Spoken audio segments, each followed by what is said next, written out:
Hello ऑप्टिमिस्ट्स, मेरा नाम है निकिता शर्मा और मुझे बहुत खुशी हुई कि आप एक बार फिर से वापस आए। हम में से बहुत सारे लोगों ने बॉलीवुड की वेल नोन मूवी झुंड जरूर देखी होगी। इस मूवी को हकीकत बना चुके एक यूके बेस्ड ऑर्गेनाइजेशन जिसका नाम है स्ट्रीट चाइल्ड यूनाइटेड एक बार फिर अपने सीरीज के 4th street child soccer world cup के साथ वापस आया है। हाल ही में ये ग्रैंड इवेंट पूरा हुआ है जो इस साल कतर के दोहा में 5 अक्टूबर से 15 अक्टूबर तक चला। Due to street child world cup nearly 24 देशों से 28 टीम्स यूनाइट हुई हैं। जो देश SCWC में आए उनमें से कुछ हैं Brazil, Bangladesh, Bolivia, Colombia, India, Indonesia, Mexico, Palestine, Peru, Philippines, USA, Zimbabwe, Bosnia, Burundi, Egypt, England, Hungary, Mauritius, Nepal, Pakistan, Qatar and others. ये event UK based non profit organisation Street Child United ने 2010 में शुरू किया था। ये इवेंट इसलिए ऑर्गेनाइज किया गया है ताकि वर्ल्ड के अंडर प्रिविलेज्ड स्ट्रीट चिल्ड्रन को यूनाइट किया जा सके और मिलियंस ऑफ स्ट्रीट चिल्ड्रन के चैलेंजेस पर फोकस डाला जा सके। The aim of this event is to try and give the message across to the rest of the world that children should have rights. SCWC का पहला event 2010 में Durban में हुआ जिसमें Brazil, south Africa, Nicaragua, Ukraine, India, Tanzania and Philippines ने participate किया। इस event में इंडिया की जीत हुई।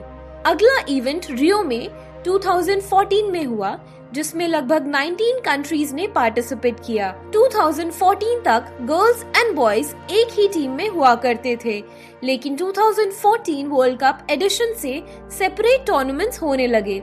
इस इवेंट में गर्ल्स की टीम से ब्राजील और बॉयज की टीम से तंजानिया जीता। 3rd street child world cup Morocco में 2018 में हुआ जिसमें 19 देशों ने पार्टिसिपेट किया, जहां गर्ल्स की टीम से ब्राजील और बॉयज की टीम से उज्बेकिस्तान ने जीत अपने नाम की। Recently, 4th edition of this famous event held in Doha in partnership with Qatar Foundation. A team of 9 girls from Chennai who were part of Karunalia, a shelter home for street children, went for the event. अलग अलग देशों से 13 girls teams और 15 boys teams ने इस international football tournament and festival of arts and Congress में participate किया है। पिछले 12 साल स्ट्रीट चाइल्ड यूनाइटेड के लिए एक सपने जैसा रहा है क्योंकि वो 8 से 24 टीम्स तक पहुंच चुके हैं। सभी टीम्स साथ मिलकर birth registration, access to education, protection from violence and gender equality के लिए काम कर रहे हैं। इस साल का वर्ल्ड कप 22 हिस्ट्री का सबसे बड़ा वर्ल्ड कप है जिसमें गर्ल्स की टीम से ब्राजील और बॉयज की टीम से इजिप्ट ने विजेता कप अपने नाम किया है। बहुत से अंडर प्रिविलेज चिल्ड्रन हैं जिनकी कहानी हम तक पहुंच ही नहीं पाती है। ऐसी ही एक कहानी है एस सांधिया की जो इंडिया की कैप्टन है। 2015 में सांधिया अपनी माँ और बहनों के साथ चेन्नई के कोयम्बेडु एरिया में जैसे तैसे गुजर बसर कर रही थी। उनका कोई घर नहीं था और गुजारे के लिए वो और उनकी 5 बहनें सब्जियां बेचते थे। रात को वो मार्केट एरिया में सड़क के शोर शराबे के बीच ही सोते थे। सांधिया ने कभी सपने में भी नहीं सोचा होगा कि आज से 7 साल बाद वो एक फुटबॉल टीम की कैप्टन होंगी और street child football world cup में अपने देश को रिप्रेजेंट करने दोहा जाएंगी। सांधिया अभी 12th क्लास में पढ़ रही हैं और कई सालों से फुटबॉल खेल रही हैं। उन्हीं के शेल्टर हाउस करुणालिया की एक और लड़की प्रिया, जिसने अपने माँ बाप को कभी नहीं देखा और अपने छोटे भाई के साथ अलग अलग ऑर्फनेजेस में रही हैं। फाइनली उन्हें करुणालय लाया गया और बहुत सी फैसिलिटीज दी गई। सांधिया और प्रिया के अलावा उनकी टीम में पवित्रा, दिव्यादर्शिनी, सधा, सांथिया, सिलंबरासी, सरान्या और मधुमेथा भी हैं। एन पॉल सुंदर सिंह, जो करुणालय सोशल सर्विस सोसाइटी के फाउंडर एंड सेक्रेटरी हैं, वो कहते हैं कि जो बच्चे मार्जिनलाइज्ड कम्युनिटी से आते हैं वो पिछले 6 महीने से स्पेशल कोचेस के अंडर ट्रेनिंग कर रहे हैं, लेकिन सबसे बड़ा चैलेंज जो करुणालय के सामने आता है वो है बच्चों का पासपोर्ट बनवाना। कुछ बच्चियों के पास बर्थ सर्टिफिकेट नहीं है क्योंकि उनके पेरेंट्स के पास नेसेसरी डॉक्यूमेंट्स और आईडी कार्ड ही नहीं है अप्लाई करने के लिए। उन्हें पहले पेरेंट्स की आईडी बनवानी पड़ी, उसके बाद जाके बच्चियों के पासपोर्ट्स अप्लाई हो पाए। इस प्रोसेस को कंप्लीट करने के लिए लगभग पूरा 1 साल लग गया। गर्ल्स टीम के अलावा इंडिया से 10 बॉयज की टीम भी इवेंट में पार्टिसिपेट करने गई थी। 10 लड़कों का सिलेक्शन लगभग 300 बच्चों में से हुआ, जो Jalandhar based NGO YFC Rurka Kalan के तरफ से SCWC 22 के ट्रायल्स के लिए आए थे। उन फाइनेंशियली डिप्राइव्ड बच्चों में एक चीज कॉमन दिखी, जो था फुटबॉल के लिए उनका प्यार और पावर ऑफ स्पोर्ट्स में उनका विश्वास। YFC is working to empower local youth using football as a tool for social change. करुणालय और YFC रुड़का कलान 2 ऐसे NGOs हैं जो अंडर प्रिविलेज्ड और स्ट्रीट चिल्ड्रन के लिए काम कर रहे हैं। माई स्पोर्ट्स एक स्पोर्ट्स टेक स्टार्टअप है जो ग्रास रूट लेवल पर एक स्पोर्ट्स प्लेटफॉर्म तैयार कर रहा है, जिसका मोटो है for India and by India. ये इंडिया की तरफ से official streaming partner of the event है एट नो कॉस्ट। जॉन स्ट्रो, जो कि स्ट्रीट चाइल्ड यूनाइटेड के को फाउंडर और CEO हैं, उन्होंने अपनी ओपनिंग स्पीच में कहा कि ये वर्ल्ड कप उन लोगों के लिए है जिन्होंने अपने जीवन में स्टिग्मा फेस किया है।